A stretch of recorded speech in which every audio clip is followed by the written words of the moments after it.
The next 2 weeks, starting July 13th, will be full of drama. Let us start with the absolute tragedy unfolding in the mind of Anna. For weeks, we have watched her desperately try to hold on to her sanity, but the ghosts of her past are refusing to stay buried. The hallucinations of Peter are not just fleeting shadows anymore, they are becoming a loud, commanding presence in her daily life. Peter is pushing her down a painful and destructive path of revenge, whispering poisonous lies into her ear and distorting her reality. If you ask me, this is the beginning of a terrifying domino effect. When a woman with Anna's lethal training and deep-seated trauma loses her grip on reality, the entire town is at risk. She is looking for someone to blame for her pain, and Peter is more than happy to point the finger. But who will be her ultimate target? Will she turn her sights on those who failed to protect her, or will her shattered mind create a new enemy entirely? The sheer danger of an unhinged Anna roaming the streets with a hidden agenda is enough to make anyone's blood run cold.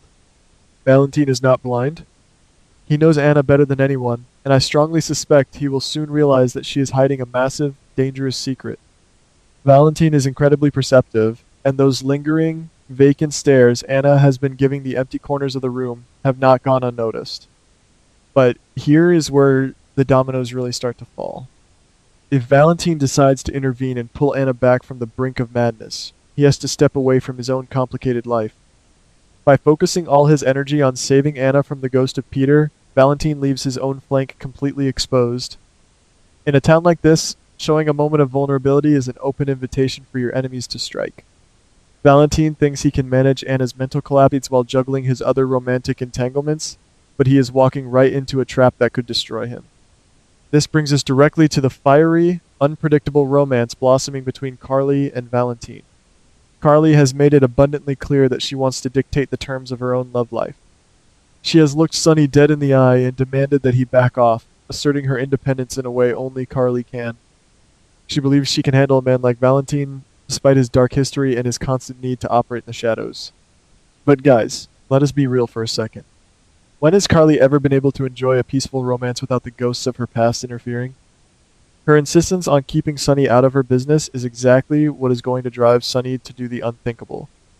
The more she pushes him away, the more obsessed he becomes with proving that Valentine is the wrong choice. It is a vicious cycle of control and rebellion, and Carly is unwittingly setting the stage for a massive explosion that will rock her legacy family to its absolute core. Sonny is simply incapable of standing on the sidelines while the mother of his children falls for a man he despises. I have this overwhelming feeling that Sonny is going to launch a deeply manipulative scheme to tear Carly and Valentine apart. He is not going to get his own hands dirty, though. Oh no, he is going to call in Brick. We all know Brick is a master of surveillance, digital manipulation, and digging up buried skeletons. If Sonny tasks Brick with sabotaging this romance, the domino effect will be devastating. Brick could easily fabricate evidence, intercept private messages, or even expose Valentine's current distraction with Anna. Imagine Carly's fury if she discovers Valentine is secretly playing nursemaid to his ex-lover while promising Carly the world. Sonny's interference will not just break Carly's heart, it will ignite a war between Sonny and Valentine's factions that will leave collateral damage scattered across the entire town. And speaking of Sonny's empire, we absolutely must talk about the monumental milestone of episode 16,000. The highly anticipated return of Jason is finally here, but this is not the same enforcer we have known for decades. After surviving his brutal captivity, Jason is returning home fundamentally changed. The trauma he endured in the dark has shifted his entire perspective on life, loyalty, and legacy. The rumors are swirling that Jason is seriously considering walking away from the mob entirely. He wants to focus on his family, specifically protecting Danny from the violence that has plagued their bloodline. But Jason's desire for peace is the biggest domino of all. If the legendary enforcer steps down, it creates a massive power vacuum in the underworld. Every rival organization will smell blood in the water, and Sonny will be left completely vulnerable.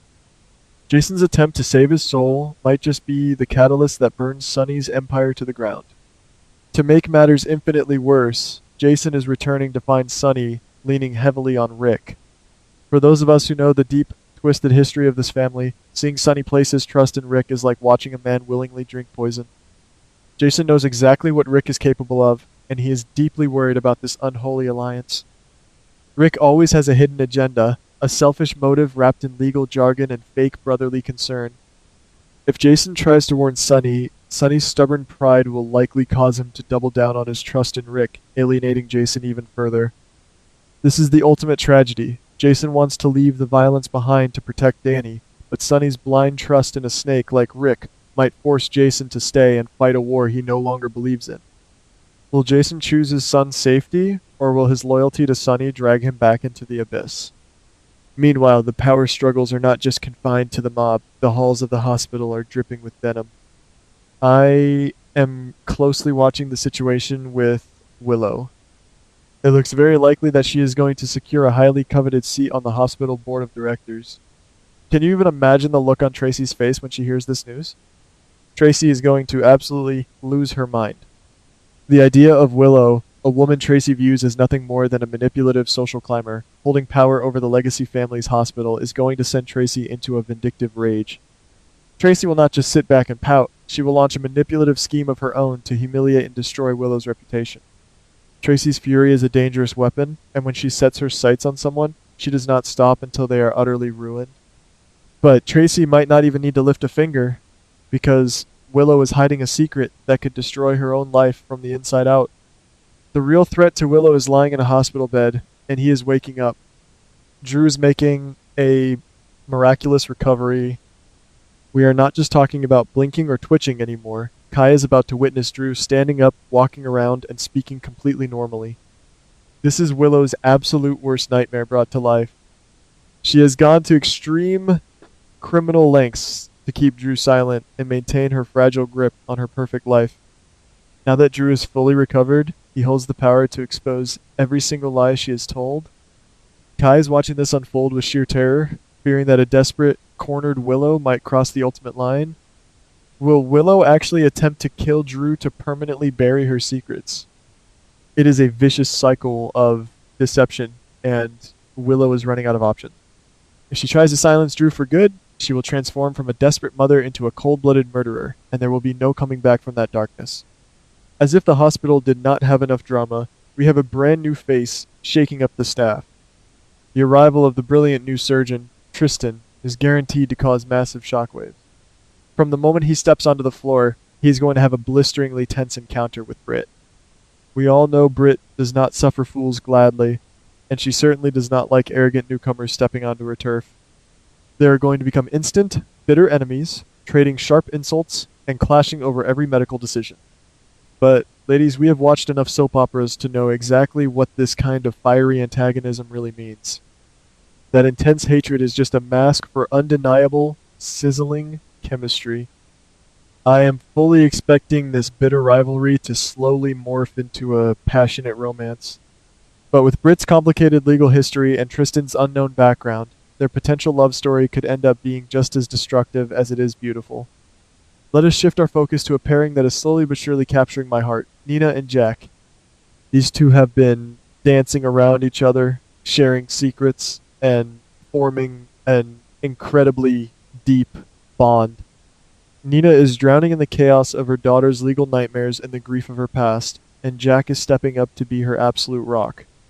He is becoming her emotional anchor, the one person she can truly confide in without fear of judgment. If you ask me, this beautiful friendship is on a direct collision course with true romance. Jack is protective, powerful, and deeply invested in Nina's well-being. But we have to remember who Jack really is. He is a man with immense power and dangerous connections. If he and Nina form a romantic alliance, they will become an unstoppable force in this town. But will his dark world eventually swallow Nina whole, or will her love be the thing that finally brings him into the light? The emotional stakes are reaching a boiling point for Portia. She has been carrying the weight of the world on her shoulders, dealing with family drama, hospital politics, and the overwhelming stress of her complicated pregnancy. The rumors are pointing toward a massive, emotionally shattering confrontation that will push Portia completely over the edge. The sheer stress of this screaming match is going to trigger sudden, premature labor. And in a twist of pure, poetic irony, the person who might be forced to step in and help deliver this baby is none other than Jordan. Imagine the intense, complicated history between these two women, culminating in a life or death moment where they have to rely entirely on each other. Jordan helping Portia bring a new life into the world could either heal their deep wounds or bind them together in a traumatic memory they can never escape. The domino effect of this birth will change their family dynamic forever. Amidst all this darkness, deception, and danger, there is a beautiful ray of light shining on the younger generation. Trina and Gio are about to experience a magical turning point in their lives. After pouring their hearts and souls into their joint musical performance, the universe is finally rewarding their talent.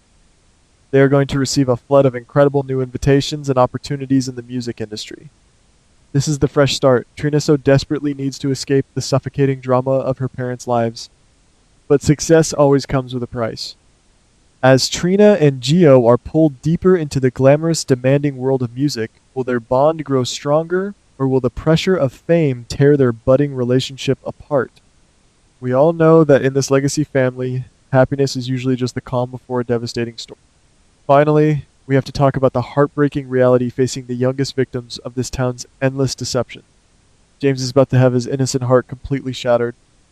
He is going to learn the devastating truth that Cassius, the man he believed was his resurrected father Nathan, is dead. The grief and denial this poor boy is going to suffer will be agonizing to watch. And the cruelest twist of all? Cassius is secretly still alive, hiding in the shadows while a little boy mourns him. How will this trauma shape James's future? And speaking of traumatized youth, Rocco is staring down the barrel of his own catastrophic mistakes. He is facing severe, life-altering trouble for his involvement in shooting Ross. The walls are closing in on Rocco, and the legal and emotional fallout will drag his entire family into a desperate fight for his freedom. When the children are forced to pay for the sins of the adults, the vicious cycle of trauma is guaranteed to continue for another generation.